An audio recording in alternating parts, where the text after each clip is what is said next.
সমস্ত নিয়ামত আল্লাহর পক্ষ থেকে, এটাও আল্লাহর ঘোষণা। আমা বিকুম মিন নি'মাতিন ফামিনাল্লাহ, তোমাদের কাছে যা কিছু নিয়ামত আছে কার? আল্লাহ। সুস্থতা, ঈমান আল্লাহর দান, না হলে আপনাকে হিন্দুর ঘরে পয়দা করে দিতেন আল্লাহ, ইহুদির ঘরে পয়দা করে দিতেন আল্লাহ, নাস্তিকের ঘরে আল্লাহ পয়দা করে দিতেন, মুশরিক মাজার দেওয়ানবাগীর ঘরে আল্লাহ পয়দা করে দিতেন, আর হেদায়েতের নসিব হইতো না। বুঝতে পারছেন? তরিকত আল্লাহদের ঘরে পয়দা করেছেন, আর তুমি কোরআন সুন্নাহর সালাফি দাওয়াতের উপর শত্রুতাই করতে থাকেন। এরকম বদনসিব বহু আছে, অসংখ্য আছে, তাদেরই সংখ্যা বেশি। আল্লাহ আপনাকে যদি গোমরাহ এক সময় ছিলেন বা খারাপ ঘরে পয়দা হয়েছেন, ভালো হওয়ার তৌফিক দিয়েছেন, বলুন আলহামদুলিল্লাহ। এক সময় অভাবী ছিলেন, আল্লাহ সচ্ছল করেছেন, বলুন আলহামদুলিল্লাহ। এক সময় অসুস্থ ছিলেন, আল্লাহ সুস্থ রেখেছেন, বলুন আলহামদুলিল্লাহ। এক সময় দেশে চিন্তা করছিলেন কি করে খাবো, সৌদি আরব নিয়েছেন, বলেন আলহামদুলিল্লাহ। সর্ব অবস্থায় আলহামদুলিল্লাহ বলেন। জি, এই জন্য কোরআনে কারীম শুরু হয়েছে কি দিয়ে? কি দিয়ে শুরু হয়েছে? আলহামদুলিল্লাহ রাব্বিল আলামিন, সুবহানাল্লাহ। আল্লাহ শিখিয়েছেন যে আল্লাহর হক কেমন করে আদায় করতে হবে। জি, সমস্ত নিয়ামত আল্লাহর পক্ষ থেকে, কিন্তু আমরা চিন্তা করে দেখি না গভীরভাবে। আল্লাহ এই চিন্তার চেতনা আমাদের মধ্যে সৃষ্টি করার জন্য একই ভঙ্গিমায় দুটো জায়গায় দুটো কথা বলেছেন। সূরা আবাস আয়াত 24 ফালিয়ানজুরিল ইনসানু ইলা তাআমে, আল্লাহ বলছেন মানুষ একটু, প্রত্যেককে, আমিও আপনারাও চিন্তা করে দেখেন। আল্লাহ বলছেন ইলা তাআমে, হ্যাঁ খাবারের দিকে। মানুষ চিন্তা করে যে ওর খাবারটা কোত্থেকে আসছে।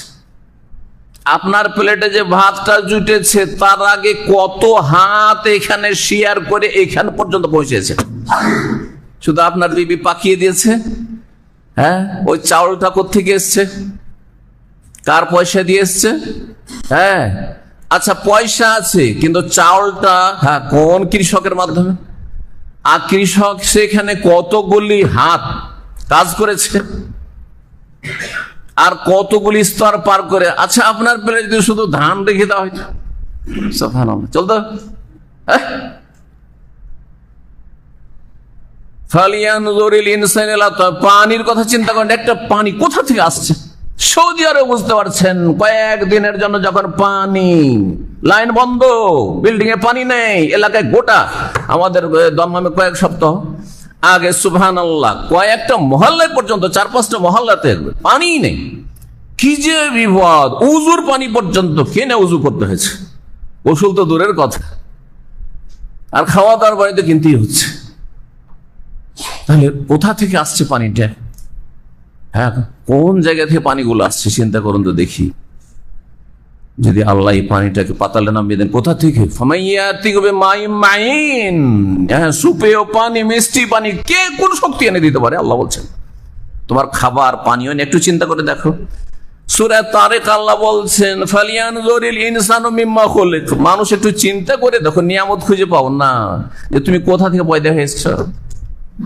এই যে এত সুন্দর সুঠাম মানুষ সামনে বসে আছেন, একটু চিন্তা করে দেখেন যে আপনার বয়স এখন 30 বছর আগে আপনি কোথায় ছিলেন, কিভাবে মাতৃগর্ভে আসলেন, আর সেখানে এতদিন ধরে কে যত্ন করলো আপনার, দুনিয়াতে যত্ন সহকারে আবার কে নিয়ে আসলো।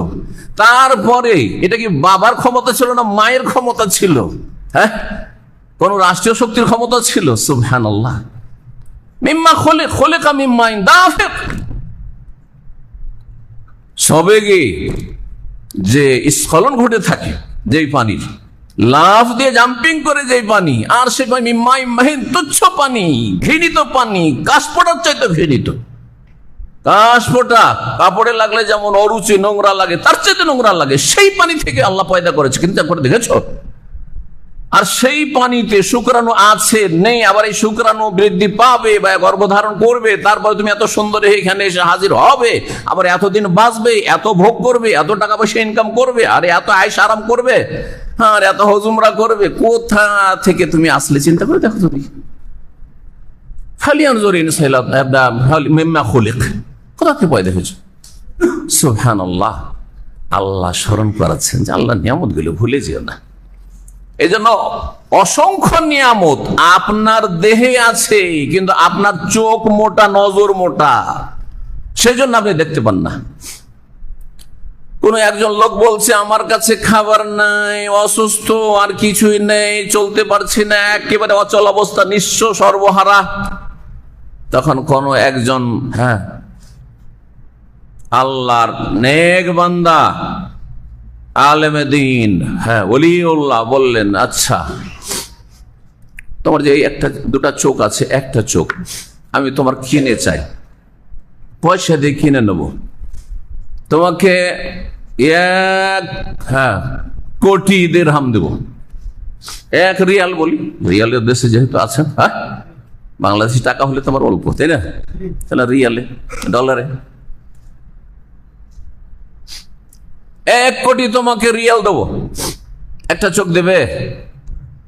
আপনাদেরকে যদি কেউ বলে ভাই কিছু নেই, কিছুই খুঁজে পান না, তো ঠিক আছে, টাকা পয়সা নেই, সে তো ঠিক আছে, এক্ষুনি 1 কোটি রিয়াল, একবারে কয়েক মিলিয়ন, শুধু একটা চোখ দেন, একটা চোখ দিয়ে আপনি দেখবেন, একটা চোখ বিক্রি করে দেন, একটা চোখ আপনার কানা করে দেবো, 1 কোটি টাকা দিয়ে দেবো, দেবেন? কেউ আছেন? যদি থাকেন তাহলে আল্লাহর কোন পয়সা আল্লাহদের সাথে কথা বলা যায়, যারা একটা চোখ আপনার নিয়ে নেবে, দেবেন? 2টা চোখ যদি চাওয়া হয়, একটাই দিতে রাজি না, তাহলে 1 কোটি এটা হয়ে গেল। 1 কোটি দিয়েও দিলেন না, তো ধরলাম সর্বনিম্ন 1 কোটি, এটা 1 কোটির হলো। কানের 2টা শক্তি, কত টাকা একটা কানের? এই শক্তি বিক্রি করবেন, শ্রবণ শক্তি, এই বাক শক্তি, জবানের শক্তি, যে কথা বলছেন, কথা বলছি, এটা কত কোটি টাকা বিক্রি করবেন? কত কোটি টাকা দাম তাহলে এটা? এটার জন্য 1 কোটি। যে আজকে থেকে আপনি বোবা, মস্তিষ্ক, বিবেক বুদ্ধি, এখন থেকে তুমি পাগল হয়ে যাবে, তোমার এই যে বিবেক বুদ্ধি আছে সেটা তোমার 1 কোটি দিয়ে কিনে নেওয়া হবে। এতটুকুর ভিতরে যে কত নিয়ামত আছে, কত নিয়ামত আছে। জিভার স্বাদ শুধু খাওয়ার জন্য, পানির জন্য যে স্বাদটা গ্রহণ করছেন, এইটা এর জন্য 1 মিলিয়ন রিয়াল, তাহলে মিলিয়ন মিলিয়ন বিলিয়ন আপনার কাছে, বহু টাকা পয়সার মালিক আপনি, আপনার মাথা থেকে পা পর্যন্ত। আপনার একটা পা কত দামে বিক্রি করবেন? 2টার দাম কত? 2টা হাতের দাম কত? এইভাবে চিন্তা করে দেখুন তো দেখি। আপনার কিডনির দাম কত দামে কিডনি বিক্রি করবেন? আপনার লিভারের দাম কত? কলিজার দাম কত? আপনার হার্টের, একটি করে চিন্তা করে দেখেন। আল্লাহু আকবার।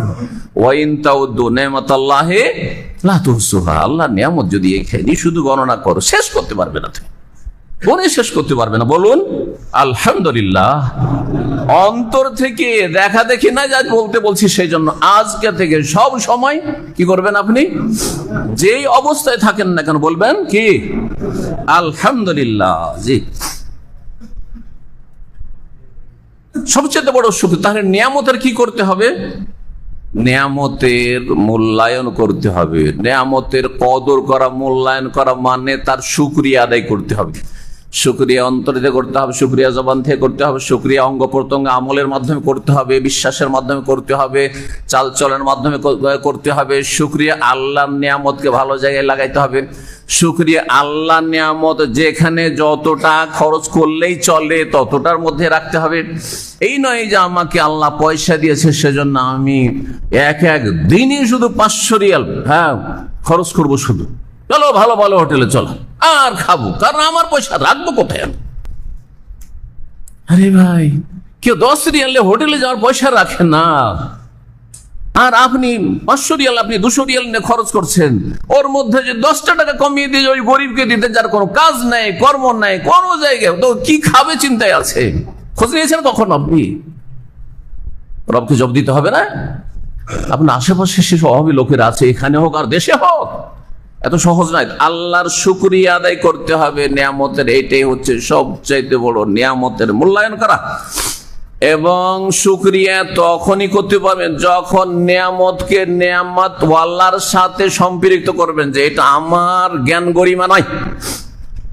যারা পয়সা আলা হয়েছেন বলছে আমি এত বুদ্ধি রাখি না, এই জন্য তো আমি ব্যবসাতে এত সফল।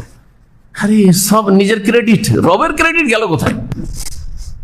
আল্লাহ যে দিলেন গেল কোথায়? আল্লাহর নাম নেই, আল্লাহর শুকরিয়া নেই। তোমাকে বুদ্ধিটা দিল কে? এত চালাক চতুর করলো কে? এত পয়সা যে ইনকামে এতগুলো রাস্তা আছে, এগুলো আবিষ্কার করার তৌফিক কে দিল? এবং যেখানে